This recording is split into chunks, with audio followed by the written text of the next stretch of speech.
Berjumpa kembali dengan channel Tukang Kayu Official, bosku. Di video kali ini saya akan berbagi cara membuat sekoneng lebih cepat dan lebih mudah dengan alat bantu sederhana. Untuk alat yang dibutuhkan pertama yaitu mal atau pengukur bawaan dari mesin circular saw.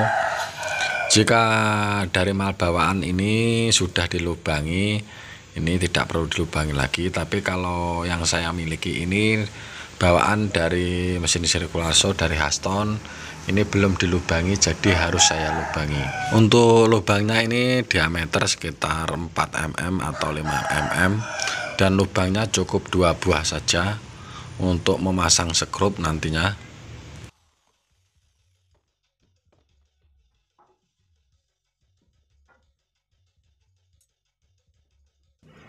Untuk alat yang kedua yaitu satu buah papan, dan yang terpenting ini adalah ukuran dari papannya.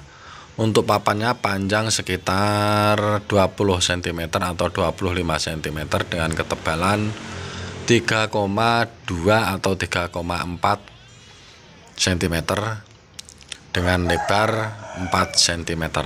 Dan jangan lupa untuk papannya ini harus benar-benar siku dan presisi, jangan sampai miring.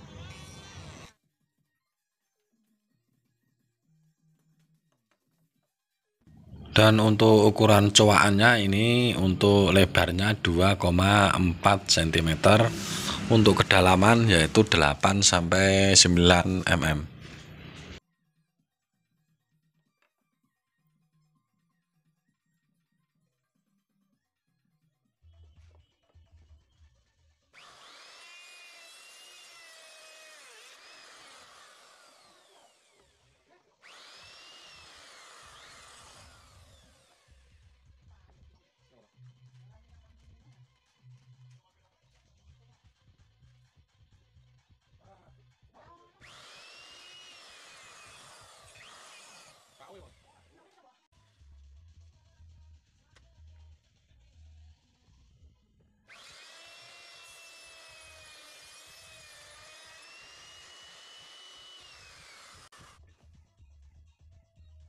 Setelah jadi, untuk cowakannya sesuai ukuran tadi, ini tinggal kita pasang untuk malnya di mesin circular saw, dan untuk kayunya tinggal kita pasang.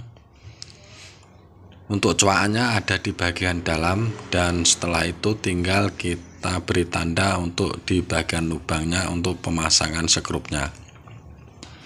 Dan jangan lupa sampai terbalik, kalau terbalik ini tidak bisa digunakan. Untuk cowakannya ini posisi ada di bagian dalam, di bagian bawah.